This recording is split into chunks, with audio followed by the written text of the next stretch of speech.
bienvenue sur Home Kitchen. Aujourd'hui on se retrouve pour une vidéo sur le recyclage artistique. Alors ça fait quelques temps que j'ai envie de vous présenter une vidéo par rapport aux palettes. C'est l'une des choses les plus utilisées dans le recyclage artistique.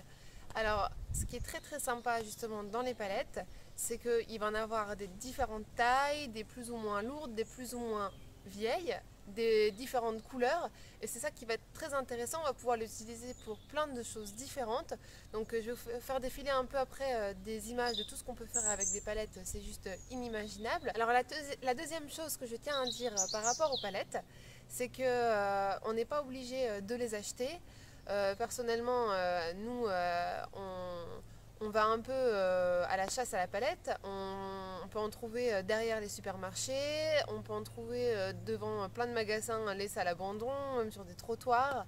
Des fois, il suffit de demander et on vous dit oui. Moi, par exemple, je sais que je peux aller derrière le Bricorama qui est à côté de chez moi et je sais qu'ils se délaissent des palettes et je peux les prendre sans aucun souci.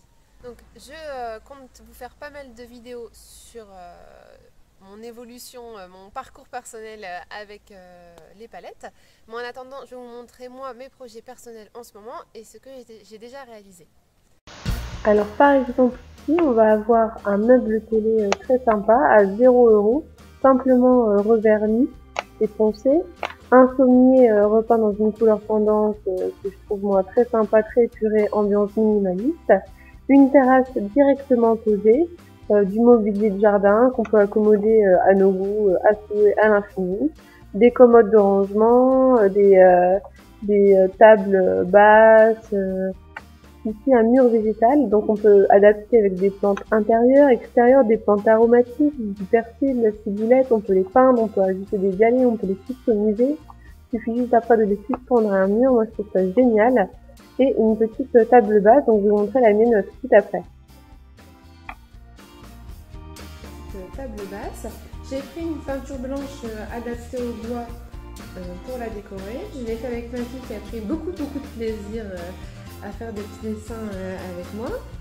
Et donc j'ai mis des petites choses au-dessus pour l'égayer, donc un petit truc en osier, des cailloux, une boîte à coquillages parce qu'on ramène des trésors de la plage. Je l'ai un peu surélevée pour que ça soit adapté. Et donc on peut même penser par exemple à mettre une plaque en plexi si on veut fignoler par au-dessus ou que l'aspect palette nous dérange. Ou même mettre une plaque en verre, pourquoi pas, pour que ça soit vraiment un effet chic. Donc moi franchement j'adore cette petite table. J'avais pas forcément envie de racheter un meuble, sachant que son utilité se limitait à poser une soucoupe pendant qu'on regarde la télé. Je trouvais ça un peu bête. Et en fait je trouve que le côté enfantin ça ramène un côté sympa à l'ameublement d'une maison un petit peu moderne. Un petit peu peut-être avec des couleurs froides par rapport, mais bon, comme on parle d'art ici, c'est un des tableaux que ma belle-mère peint. Donc celui-là, elle nous l'a donné parce que nous, on adore la mer, on habite à la mer, mais si vous êtes intéressé, dites-le moi, parce qu'elle peint et elle vend. Marie, si tu nous écoutes. Par exemple, là, c'est la petite cabane qu'on a construite avec mon mari et mon grand-père pour l'anniversaire de ma petite fille. Et donc dans cette cabane on a recyclé plein de choses pour en faire une qui changeait un peu du stéréotype des cabanes Playmobil. Par exemple pour le toit, je ne sais pas si on peut voir très bien, mais on a réutilisé des tôles en plastique qui étaient qui étaient prévues à la base pour la poubelle. Et en dessous on a imperméabilisé avec des chutes de lino. Donc en fait en dessous c'est toutes des chutes de lino qui restaient de chez nous, qu'on n'avait pas mis pour la benne. Voilà. On en a mis aussi un petit bout ici pour pas qu'il y ait des doigts qui se coincent dans la porte accidentellement. Et en fait juste donc ça c'est la maison de Charlie. Et en fait tout le reste ça va être simplement, je sais pas si on peut voir, des tasseaux où on a fixé des petites planchettes pour faire juste 3 faces et après le reste encore avec des chutes de planchettes. Ah oui, et c'est ça aussi que je voulais dire, c'est le plancher. En fait, le plancher, je ne sais pas si on voit bien, c'est, vous savez, comme une démonstration à Castorama ou à Bricorama, ils font toujours 1 mètre de 1 mètre en dessous de chaque rangée de plancher, d'ardoise, de carrelage, pour voir comment ça ferait si on l'installait chez nous. À chaque fois, c'est des 1 mètre sur 1 mètre.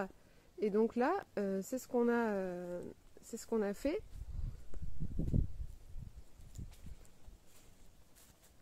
Et donc là, c'était juste derrière aussi dans les choses à jeter chez Brico. Donc on l'a récupéré pour faire le plancher. Là, il y avait une petite chute de plexi pour la poubelle qu'on a fait. On a décidé de faire une petite fenêtre à l'intérieur. Et voilà. Alors ici, d'autres petits exemples avec des palettes. On peut faire même des cabanes dans les arbres.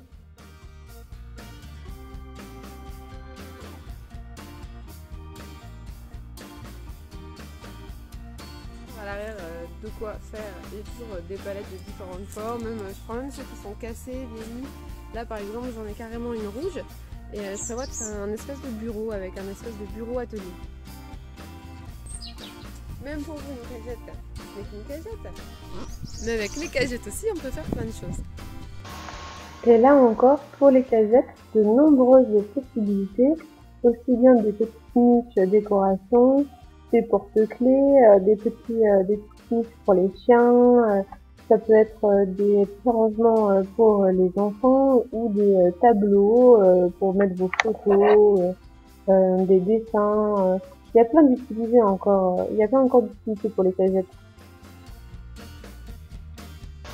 J'aimerais aussi profiter pour vous dire que c'est dommage parfois de gâcher ou de jeter des matériaux qu'on peut réutiliser, surtout quand il s'agit de bois qui a été coupé et qui va finir en palette abandonnée ou juste broyé ou brûlé, alors qu'on peut en refaire des meubles super design et qui vont coûter 0 €. Mais en fait, c'est même pas une question d'avoir ou de ne pas avoir de l'argent, c'est juste une question de respect par rapport aux éléments qui nous entourent, tout simplement. Figurez-vous que dans le recyclage, on trouve même parfois des solutions pour le futur. Ici, des appartements par exemple pour les gens défavorisés. Cette vidéo elle était un petit peu courte, j'espère qu'elle vous aura plu, j'en suis qu'au début de mes chefs-d'œuvre, alors suivez-moi aussi pour d'autres nouvelles aventures et pour voir où j'en suis dans mes projets avec toutes ces palettes. J'espère que ça vous aura inspiré et que vous aussi vous aurez envie de peut-être, pourquoi pas, faire des lits en palette, des canapés en palette, des tables basses, des bureaux ou d'autres choses. Je trouve que c'est une bonne solution alternative. J'espère que cette vidéo vous aura plu et je vous dis à bientôt. Salut!